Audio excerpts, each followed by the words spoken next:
I'm sorry, sweetie, but you're going to have to go. Unfortunately, the Ferrari's costing me so much money to maintain that I can't afford to keep you in the lifestyle that you've been accustomed to.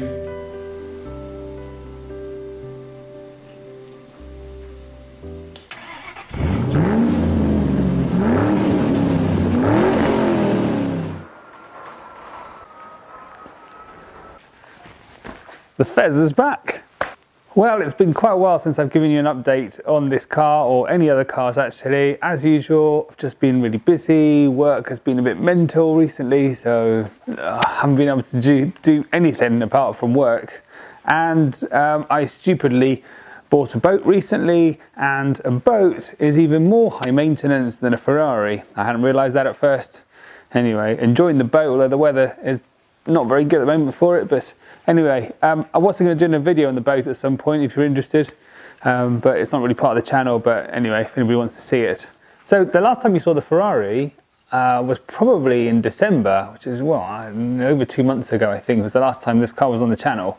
And if you remember, I had gone and taken it to a track day.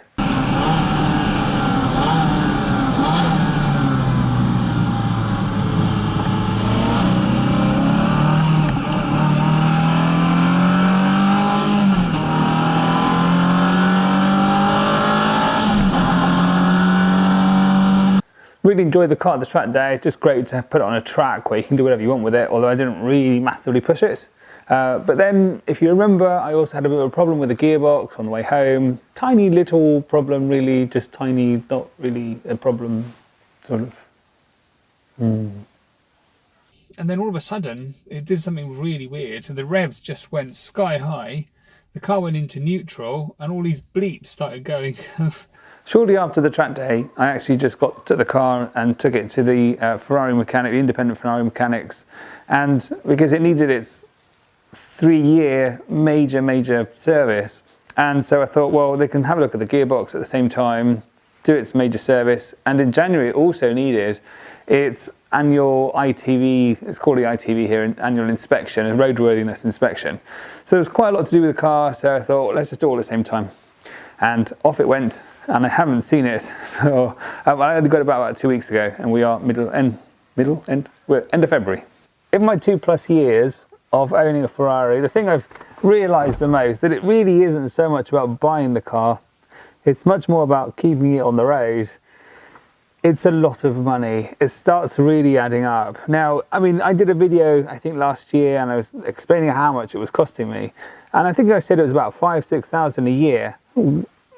Any sort of maintenance, general things that go wrong, which is sort of a reasonable cost for a supercar. Let's have a look at the actual bill that I got for this last service. Now remember, this is the big service. This is the big, every 3-year service. It doesn't make pleasant reading, I won't lie to you. Right, so the first thing was the actual service itself, where they've changed the belts and they put new oil and filters in. That all came to 2,800 euros. Now, I'm trying to think what that is in dollars and pounds, and I don't know, and I don't have my phone with me, so I can't tell you. Maybe I'll try and put it on the video. 2,800 euros. That's for the major service. I think that's not actually that bad. I'm pretty sure online, I think people have said it's like 5, 6, sometimes even more than that for the major service. So remember, this is an independent Ferrari specialist. It's not the official dealer. It's an independent specialist, which is perfectly fine. You can use it just fine. If it's a specialist company that they do these sorts of cars, that's absolutely fine to use. So they did the full service, 2,800. That's not that bad. The only problem is that when they took then the car, because they also took the car for me to get it through its annual inspection, and it failed. Damn. It failed because of the tyres. It needed new tyres. Don't know if I hammered them maybe a bit too much at the racetrack. So we put new Pirelli P1s around across the whole car, front and rear. They came to 1,400 euros for 4 new sets of tyres. And considering I don't really hammer this car very much, they should last, I would say, 2 or 3 years easily. Then the gearbox issue cost me about 500 euros to fix. That was actually a leaking pipe.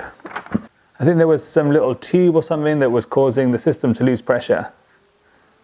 And finally, there's a couple of €100 just to get the car through the ITV, the annual inspection. So there you go. All in all, nearly €6,000.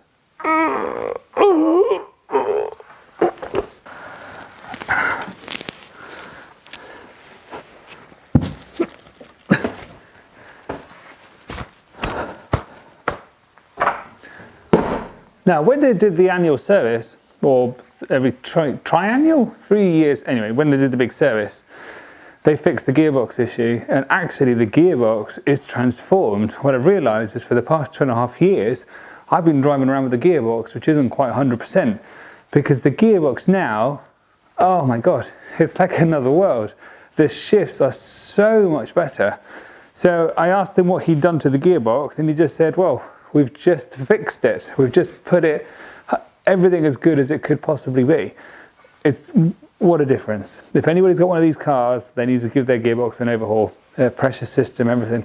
What you tend to notice is that when you open the door, you'll hear the Formula One, the gearbox pump, the pressure pump, actually kick in to apply some pressure to the gearbox. See how quick that was? Before, it used to take a little bit of time. It would go on for quite a few seconds, and now it's literally 2 or 3 seconds, if that. After that very positive note about the gearbox, unfortunately, all is not well in Ferrari land, because it's developed another problem now.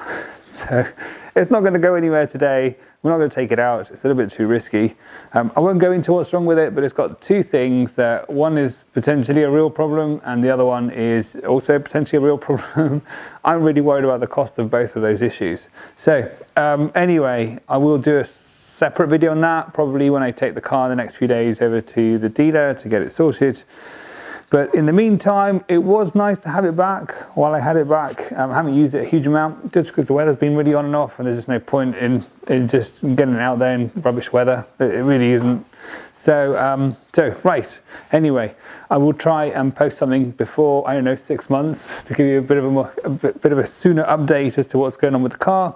And stay tuned. More videos to come very soon-ish.